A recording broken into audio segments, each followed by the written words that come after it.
Hello बच्चों, let's see the question and the question is which of the following statement relative to lengthenance is incorrect। मतलब यहाँ पर बेटा हमारे जो लेंथेनाइट सीरीज के आपके एलिमेंट्स हुआ करते हैं उसमें हमें ये बताना है कि कौन सी प्रॉपर्टी यहाँ पर आपकी सही नहीं है, ये हमें बताना है।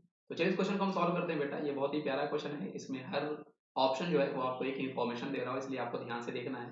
पहला हमारे पास है कि यूरोपियम शोज +2 ऑक्सीडेशन स्टेट। तो ये आपका बिल्कुल सही स्टेटमेंट है बेटा, क्योंकि आपका जो यूरोपियम होता है, अगर उसका मैं आपको इलेक्ट्रॉनिक कन्फिग्रेशन लिखने की कोशिश करूं बेटा, अगर मैं आपको बताऊं तो वो आपका होता है जिनॉन, है ना। उसके बाद हमारे पास होता है बेटा 6s2 और 4f7, ये आपका हुआ करता है ना।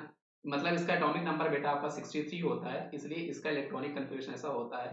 तो आप देख सकते हो बेटा, 2 इलेक्ट्रॉन रिमूव करने के बाद ये हमें 4f7 हाफ फिल्ड, है ना, स्टेबल ऑर्बिटल हमें दे रहा होता है, इसलिए ये आपको +2 ऑक्सीडेशन स्टेट दिखाया करता है। ये आपका बिल्कुल सही स्टेटमेंट है। अगर हम स्टेटमेंट दो की बात करते हैं बेटा, तो स्टेटमेंट दो जो है वो भी आपका बिल्कुल सही है कि the basicity decrease as ionic radius decrease from Pr to lutetium. तो ये भी आपका बिल्कुल सही है बेटा। जब कभी भी हम लोग अपने लेंथेनाइट सीरीज में लेफ्ट से राइट में जा रहे होते हैं तो आपकी आयनिक रेडियस डिक्रीज होने के कारण इनकी जो बेसिसिटी होती है वो आपकी डिक्रीज होती है। रीजन आप इजिली समझ सकते हो बेटा, क्योंकि अगर इनकी आयनिक रेडियस कम हो रही होगी तो बॉन्ड स्ट्रेंथ बढ़ रही होगी, इनको ब्रेक करके हमें इजिली OH माइनस आयन नहीं मिल रहे होंगे, इसलिए इनकी बेसिसिटी आपकी डिक्रीज हो रही होगी। ऑप्शन नंबर सी की हम बात करते हैं बेटा, जो इस क्वेश्चन का हमारे पास सही जवाब है कि all the lanthanides are much more reactive than aluminium. तो ये आपका गलत है बेटा।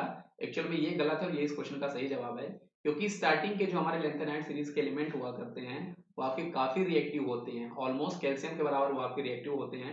लेकिन जैसे जैसे आपका एटॉमिक नंबर बढ़ता जाता है तो धीरे धीरे ये आपकी एल्यूमिनियम की प्रॉपर्टी शो करने लगते हैं, एल्यूमिनियम के बराबर आपकी ये रिएक्टिव होने लगते हैं। तो ये चीज आपको ध्यान रखना है। स्टार्टिंग के ही कुछ एलिमेंट जो होते हैं वो आपके काफी रिएक्टिव होते हैं, लाइक कैल्शियम, जैसे कैल्शियम आपका एक होता है। लेकिन जैसे जैसे आपका बेटा ये एलिमेंट का एटॉमिक नंबर बढ़ता जाता है, हम लेफ्ट टू राइट मूव करते जाते हैं, फिर इनकी जो रिएक्टिविटी होती है वो एल्यूमिनियम के बराबर होती चली जाती है। इसलिए इस क्वेश्चन का सही जवाब हमारे पास ऑप्शन सी हो जाएगा।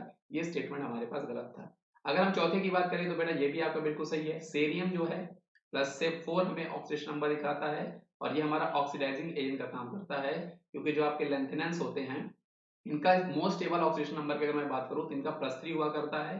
तो सेरियम जो है जो +4 में है, तो वो क्या करेगा बेटा, +4 में से वो अपने आप को +3 में लाना प्रीफर करेगा, जिसके कारण वो खुद खुद को बेटा क्या कर रहा है, खुद को वो अपने आप को रिड्यूस कर रहा है, और खुद को रिड्यूस करने के कारण ये आपका काम कर रहा होगा काफी अच्छा ऑक्सीडाइजिंग एजेंट का।